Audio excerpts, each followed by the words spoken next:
November 24, 1944. Easley Field, Saipan. Mariana Islands Lieutenant Colonel Robert K. Morgan pushed the throttles of his B-29 Superfortress Dauntless Dotty, leading 110 aircraft of the 73rd Bomb Wing toward Tokyo. The instruments in front of him told a story the Japanese High Command refused to accept the turbo-supercharger boost. Gauges rose steadily, keeping sea-level power at heights where enemy pilots struggled to breathe. Today, these silver giants would show a kind of technology Japan could not match. Hidden inside each engine were twin General Electric turbo-superchargers, parts that would turn out to be more important than any gun or bomb. These devices used exhaust gases to squeeze the intake air, letting the big Wright R3-350 engines keep 2,200 horsepower at nearly 32,000 feet. Japanese fighters built to move fast at lower altitudes had trouble climbing this high. Their engines, without good high-altitude supercharging, lost power fast in the thin air. This was the first B-29 attack on Tokyo from the newly taken Mariana bases only 1,500 miles from Japan's capital. Unlike the earlier flights from faraway China, these bombers could hit targets often and make it back safely. The pressurized cabins meant the crews could breathe normally while Japanese fighter pilots fought with weak oxygen systems that often broke at high altitude, as Morgan's bomber rose into the bright morning sky with more than 100 planes behind him. The difference between American and Japanese air power was now impossible to ignore. 5 months earlier, on June 15, 1944, the first B-29 strategic bombing mission against Japan took off from Chengdu, China. 75 Superfortresses left that evening, but only 47 made it to the main target at Yawata on Kyushu. The mission showed both the power of the B-29 and the tough problems ahead. 7 planes were lost. 1 was shot down over the target, 1 destroyed on the ground after an emergency landing, and 5 more in accidents. 57 crewmen died. But even with this heavy loss, the mission proved Japanese defenses were too weak against high-altitude bombers. Japanese radar crews on Kyushu spotted the incoming bombers' air raid sirens howled across Yawata. Pilots from the Imperial Army's 4th Sententi rushed to their Kawasaki Ki-45 Toyo, twin-engine fighters climbing hard toward the bombers, flying between 8,000 and 1,000 feet even at these lower altitudes, limited by fuel. For the long trip from China, Japanese fighters had trouble. Their Nakajima He-25 engines built for 1,080 horsepower. Each did not have good turbo-supercharging. Above 20,000 feet, these engines made maybe 60% of their rated power. Warrant Officer Sadamitsu Kimura managed to get close to one B-29. The plane, named Limber Dragon, with 12 men on board, his attack worked, and the Superfortress went down in flames with no survivors, but this single victory came at a heavy cost. Kimura used up. He used almost all his ammunition and barely made it back to base, with his engine running dangerously hot at high altitude around him. Other Japanese pilots fired wildly at the silver bombers, but most of their shots did little or no harm. The B-29's defensive guns, controlled by advanced fire control systems, answered with deadly precision. Captain Teruhiko Kobayashi, of the Imperial Army's 244th Senti, one of Japan's best fighter leaders, later wrote in his reports about the frustration his men felt. American bombers flew at heights where Japanese fighters could hardly stay level, much less fight the B-29's speed at that height. About 350 miles per hour was as fast as Japanese fighters could go. In the thin air above 25,000 feet, even getting up to the bombing altitude burned too much fuel, left less room for ammunition, and made engines so hot they risked failure at any moment. The American edge came from technology. Japan had studied but never made work. General Electric's turbo-supercharger Type B series for the Wright R335 engine showed brilliant design. Each B-29 engine carried 2 units that used hot exhaust gas to spin turbine wheels, turning faster than 20,000 times per minute.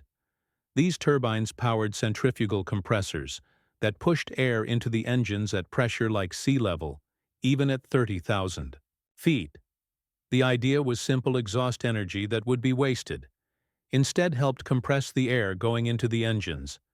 This let them burn fuel smoothly at heights where normal engines would choke. Each turbocharger added about 150 pounds to each engine, but gave power equal to almost doubling engine size. Without them, the B-29 would have been just another heavy bomber easy to hit and unable to use high altitude for defense. Japan began testing turbo-supercharging as early as 1941. When engineers from the Nakajima Aircraft Company studied captured technical papers and got sample units through secret channels. Before America entered the war, Japanese engineers understood how valuable this technology could be in combat. But, even after 3 years of work, Japan never built turbo-supercharged fighters in useful numbers. The reasons showed the huge industrial gap between Japan and the United States. Turbo-superchargers needed metals stronger than what Japan could make. The turbine wheels worked in exhaust heat above 1,500 degrees Fahrenheit, spinning so fast they faced forces equal to thousands of pounds on every square inch. Even the smallest flaw in the metal could make the turbine explode. American companies like General Electric had the metal knowledge, the high-grade forging tools, and the strict quality checks to build dependable turbines. Japan's factories, already pushed to the limit by war production, could not reach that level.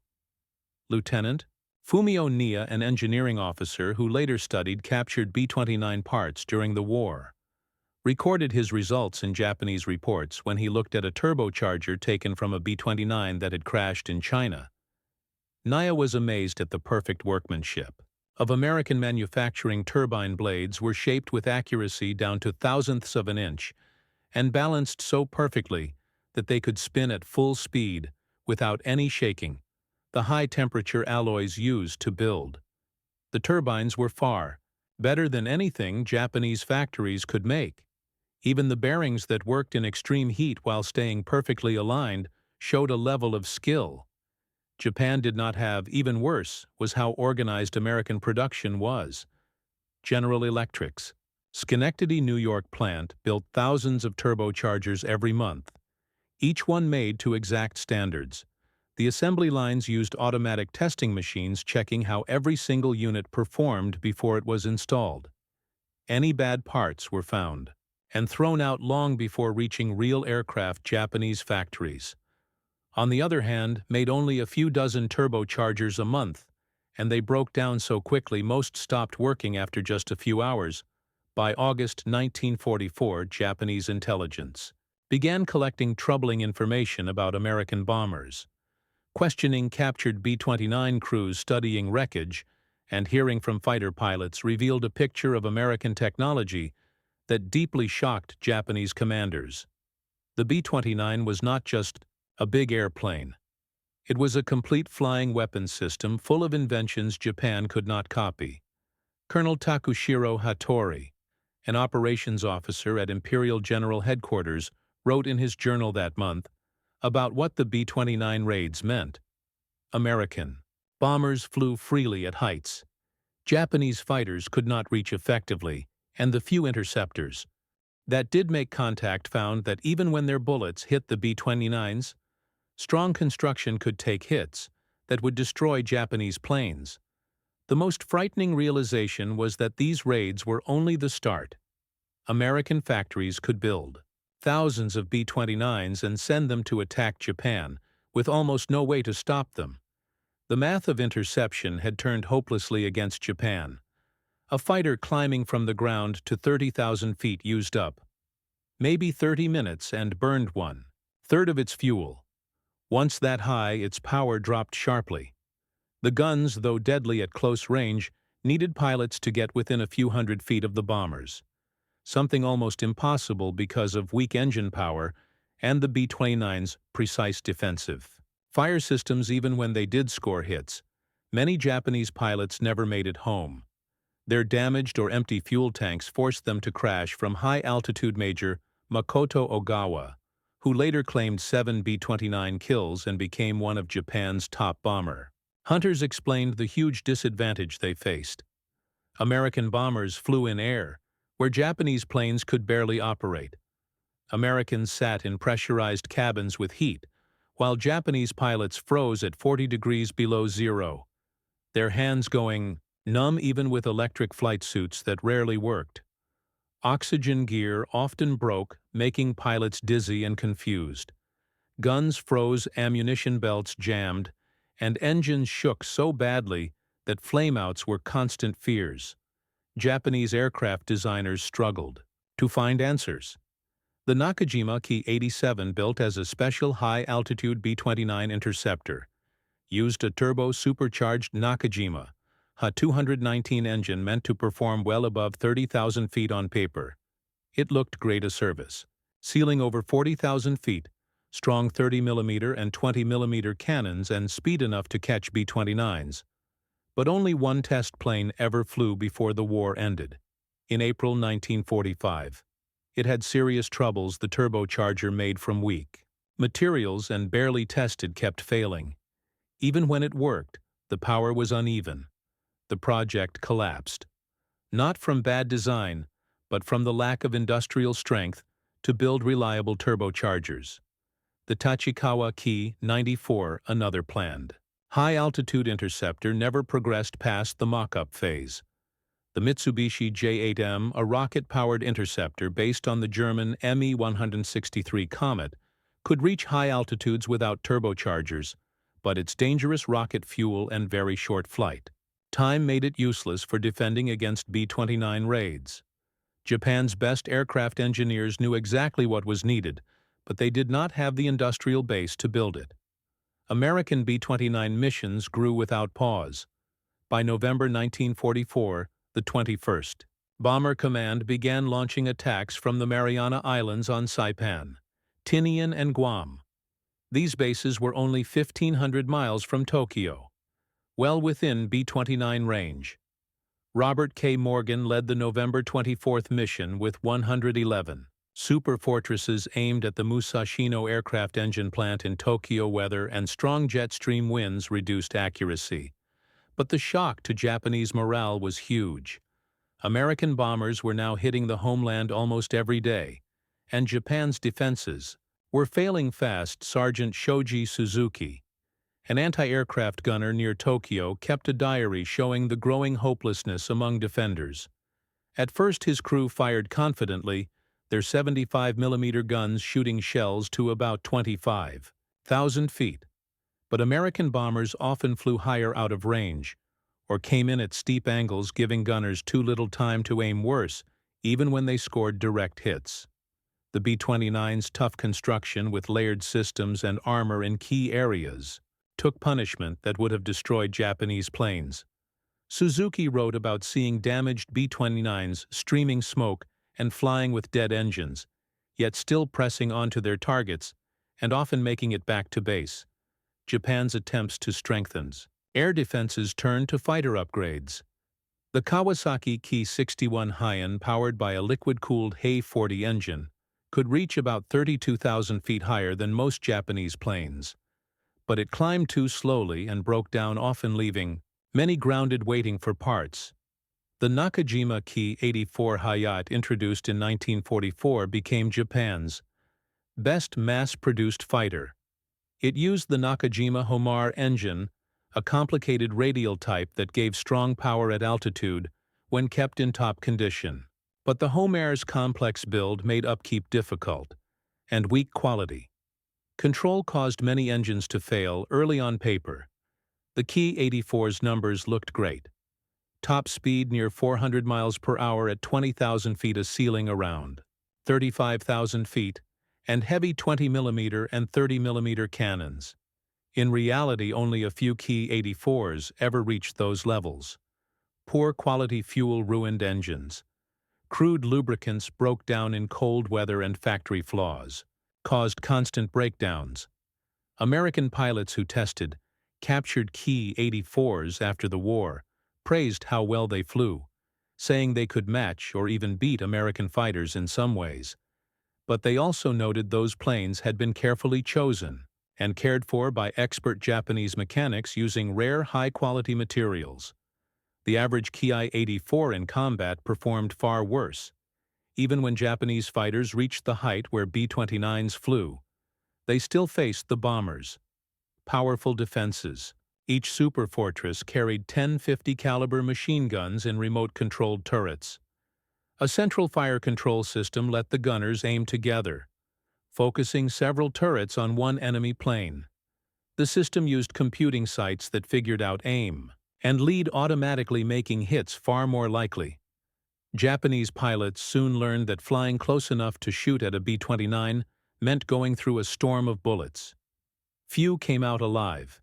The effect on their morale was crushing. They had been taught that Japanese skill and the Bushido spirit would beat any material advantage.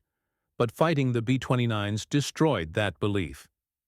Captain Yasuhiko Kuroai, a veteran pilot from the 302nd Air Group, wrote in a letter found after the war that attacking B-29s felt like charging a floating fortress.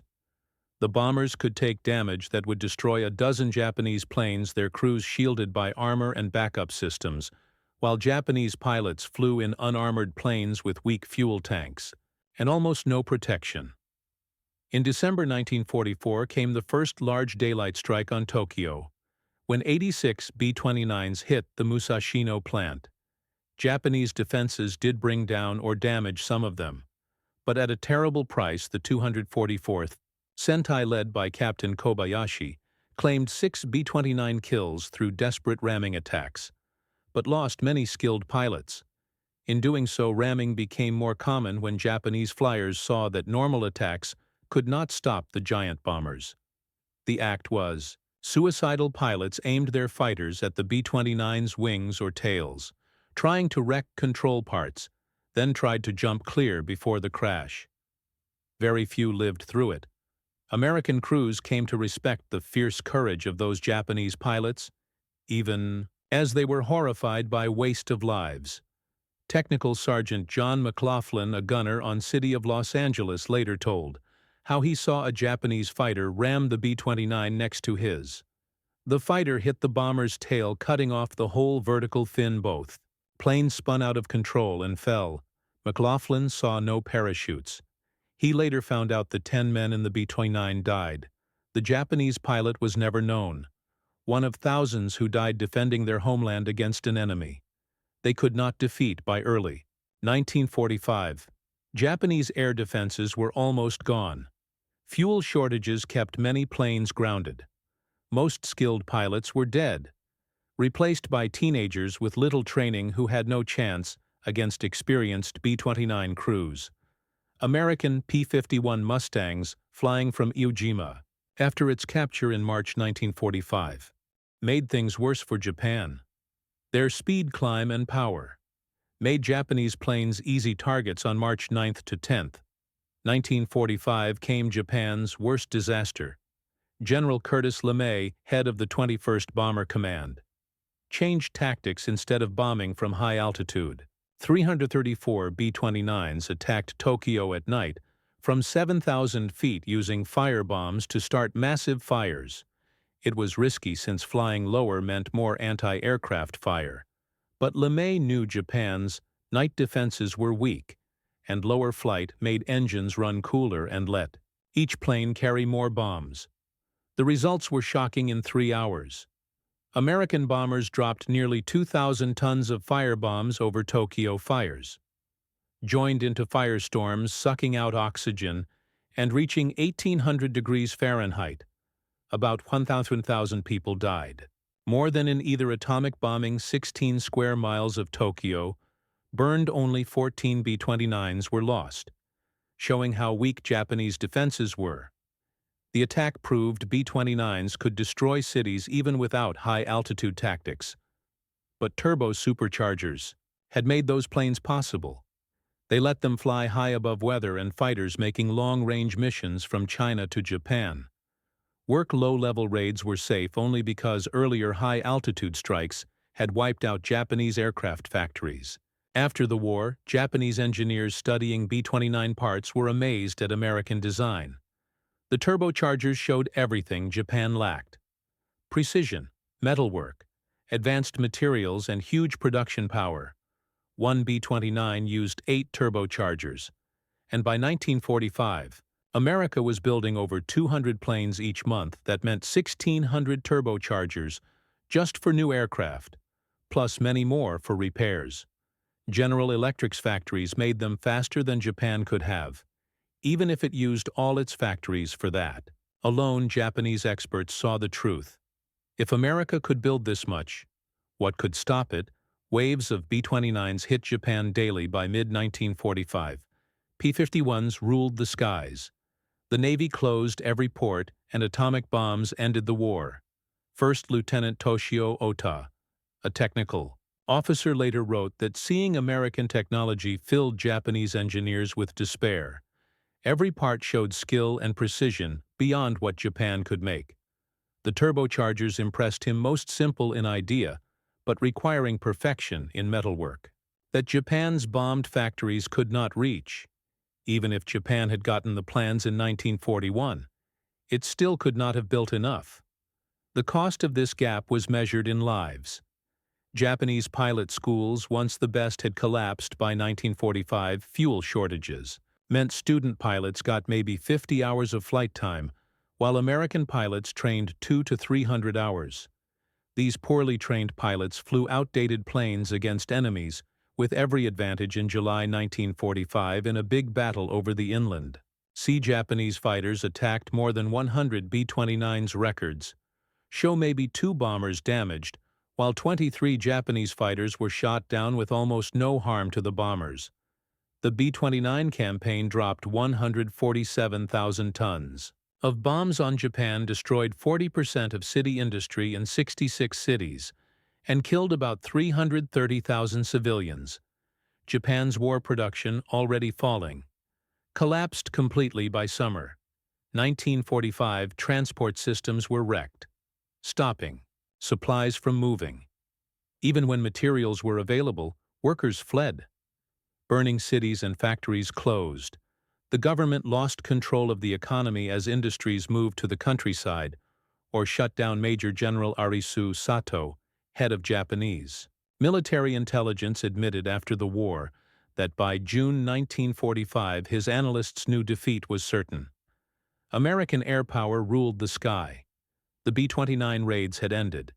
Japan's ability to fight, still the government, bound by honor, refused to surrender until atomic bombs gave them a reason. The bombings of Hiroshima on August 6 and Nagasaki on August 9, 1945, ended World War II. Both bombs were dropped by B-29's planes that could reach Japan and return safely only because of turbo-superchargers. The Enola Gay, flying at 31,000 feet over Hiroshima, stayed powered in thin air, thanks to its 8 General Electric turbochargers. Even with Japanese defenses gone, the altitude they provided kept crews safe from the blast and remaining anti-aircraft fire. After the war, Japanese pilots often spoke with mixed feelings. They admired American engineering but felt helpless, knowing skill alone could not defeat superior machines.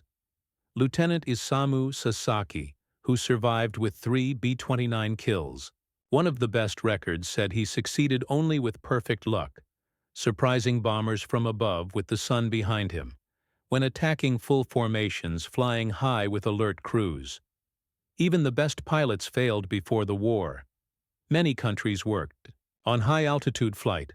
Germany built turbo-superchargers but never used them widely, preferring simpler mechanical ones that worked but were weaker at great heights. Britain used advanced multi-stage mechanical superchargers, giving good high-altitude power without turbo complexity. America alone made turbo-superchargers standard on its heavy bombers, accepting cost and upkeep for unmatched high-altitude range. This choice showed American industrial strength. Turbo-superchargers needed perfect machining, expert maintenance, and constant spare parts. America could do that Japan could not, even if Japanese engineers could have designed perfect turbochargers in 1941.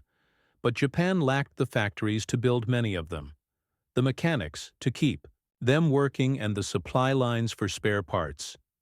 After the war, The U.S. Strategic Bombing Survey said the B-29 campaign completely destroyed Japan's ability to fight, while experts argued if Japan might have surrendered without atomic bombs or invasion.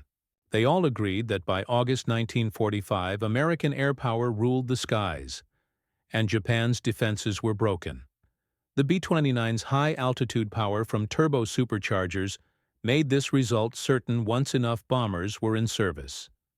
Japanese records captured later showed how much these raids shaped all military planning from late 1944 on. Japan moved fighter units home, built thousands of anti-aircraft guns, and trained tens of thousands of troops to protect airfields, yet none of it mattered because the bombers flew too high to stop the last B-29 mission. Hit Japan on August 14, 1945, the day before surrender. Over 300 superfortresses bombed near Tokyo, without a single Japanese plane rising to fight. Pilots stayed grounded, saving fuel for an invasion that never came. The crews flew back to the Mariana Islands, unaware the war was already over. Years later, aviation experts studied the B-29s and agreed turbo-superchargers gave them the key edge they needed. Without that tech, the bombers would have been stuck flying around 20,000 feet within reach of Japanese guns, and fighters' losses would have been too heavy. The plan to bomb Japan from faraway Mariana bases would have failed. The lessons from American aircraft design reshaped Japan's industries after the war. Japanese engineers adopted precision manufacturing, strict quality control, and careful design methods, the same values that made their post-war economy boom. Many wartime aircraft engineers moved to civilian work, bringing deep knowledge of advanced production. The Boeing B-29 Superfortress last fought in 1954 during the Korean War. By then, jet bombers replaced piston planes, and turbo-superchargers were outdated, but the B-29's legacy lived on. It proved that technology could defeat numbers, that factories mattered as much as bravery, and that air power alone could crush a nation's ability to fight. Today, only 2 B-29s can still fly, kept alive by dedicated crews. At air shows, their engines still roar with that deep sound. Few watching realize that inside those engines, the old turbo-superchargers still spin, pushing air to keep power strong in thin sky, just as they did 8 decades ago. The story of Japan facing B-29 superfortresses shows how industry and technology shaped modern war. The turbo-superchargers that lifted B-29s to 30,000 feet, the huge system that built and maintained them, and the crews trained to use them, these were the real weapons of victory. The B-29's superior design did not guarantee success at first, but once American factories ran at full speed and Mariana air bases were ready, Japan's defeat became certain. No skill or sacrifice could match the power behind those silver bombers that flew so high Japanese fighters could barely breathe when B-29s soared over Japan, their turbochargers spinning quietly, keeping engines strong. They carried more than bombs, they carried proof that industrial strength had become the true measure of military power, and that America possessed it in unmatched supply. Japan never foresaw that, and once the skies filled with silver bombers flying beyond reach, nothing could stop them.